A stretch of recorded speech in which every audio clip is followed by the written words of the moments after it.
Si vous avez été victime d'injustice morale, que vous avez la sensation que personne ne vous écoute et ne vous comprenne, écoutez bien cette vidéo et surtout, n'hésitez pas à témoigner dans les commentaires de votre propre expérience. Dans cette vidéo, je tenais à exprimer mon ressenti et à débattre sur un sujet qui se développe énormément. N'hésitez pas à commenter cette vidéo pour me dire ce que vous en pensez. Nous assistons aujourd'hui à une évolution notable dans la manière dont les différends et les conflits sont traités en France. Une tendance inquiétante se dessine.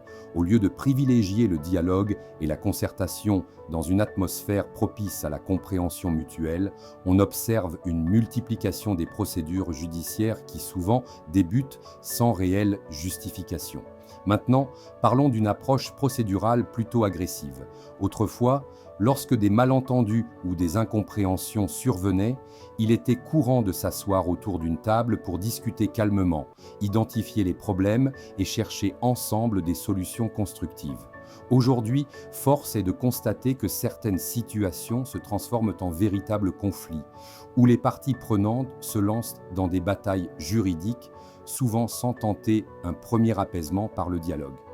Cette tendance montre que certains individus préfèrent utiliser la procédure comme arme, même lorsque les faits reprochés paraissent insignifiants, retournant ainsi la communication à une confrontation systématique. Certaines personnes ont une forme de frustration et sont à la recherche de boucs émissaires.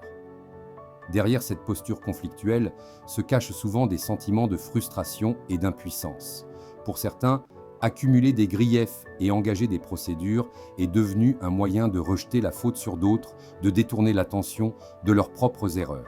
Ce comportement peut s'expliquer par une accumulation de rancœur au fil des années, où la personne en quête de reconnaissance ou de réparation peine à assumer ses propres responsabilités. L'effet pervers est de transformer chaque différend en une bataille où l'objectif semble moins être de trouver la vérité que de désigner un coupable. Ce phénomène est particulièrement désolant pour ceux qui, pendant des décennies comme moi, se sont consacrés à aider autrui.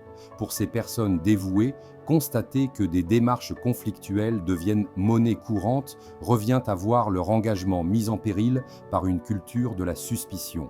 Lorsque l'on se trouve confronté à l'accusation systématique d'escroquerie, de manipulation ou d'exploitation, cela crée un climat où la confiance se fait rare. L'incompréhension face à ces accusations, qui semblent parfois dénuées de fondement, ne fait qu'accentuer le sentiment d'injustice chez ceux qui ont toujours agi de bonne foi. L'ironie des reproches formulés. Il est paradoxal de constater que, tout en dénonçant une injustice présumée, certains reprochent aux intéressés d'avoir, eux-mêmes, commis des erreurs ou d'avoir transgressé certaines règles par le passé. Dans une forme d'autocritique collective, on constate que, malgré une reconnaissance implicite de ses propres fautes, la tendance reste de chercher un responsable externe au lieu d'aborder une remise en question personnelle. Ainsi, quand une personne décède, il devient absurde de continuer à interpréter ou à juger ses choix. Personne ne peut réellement parler au nom de quelqu'un d'autre, et encore moins décider de la valeur morale de ses décisions. Attention au danger du jugement a posteriori. Il convient de se demander si l'on dispose du droit de juger ou d'imposer nos convictions pour trancher sur des décisions qui, une fois le débat terminé, changent fondamentalement la réputation et la mémoire d'un défunt. Certains reprochent aux autres de manipuler l'histoire ou d'inscrire injustement une personne dans une catégorie négative, alors même que ces reproches déguisent parfois des comportements manipulateurs et mensongers. Ce climat de suspicion permanente alimente la perception d'être sans cesse manipulé ou exploité, renforçant l'idée qu'en réalité, il existerait un système destiné à frauder ou à piéger. La création de vidéos ou de prises de parole publiques sur le sujet témoigne d'une profonde préoccupation personnelle, partagée par de nombreux acteurs œuvrant dans l'intérêt collectif.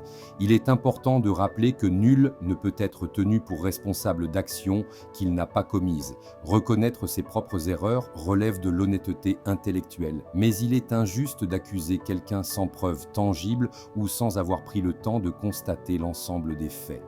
Pour conclure, il apparaît essentiel de placer la justice, qu'elle soit humaine ou divine, au cœur des préoccupations. Celle-ci doit récompenser les bonnes actions et sanctionner les méfaits, mais toujours avec rigueur, transparence et équité.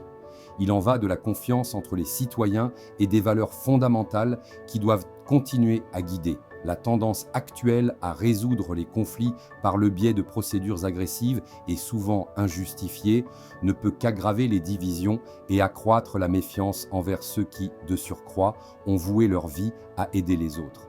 Dans un contexte où les reproches fusent et où le jugement hâtif prend le pas sur le dialogue sincère, il est crucial de réaffirmer que la justice véritable repose sur la compréhension, l'empathie et le respect mutuel. C'est en redonnant une place centrale à la discussion et à la reconnaissance des erreurs passées que l'on pourra espérer reconstruire une confiance perdue et promouvoir une société plus juste et solidaire. C'était Stéphane du cabinet Altruiste. Si cette vidéo vous a plu, n'hésitez pas à liker et vous abonner. Bienveillance à vous, à très bientôt.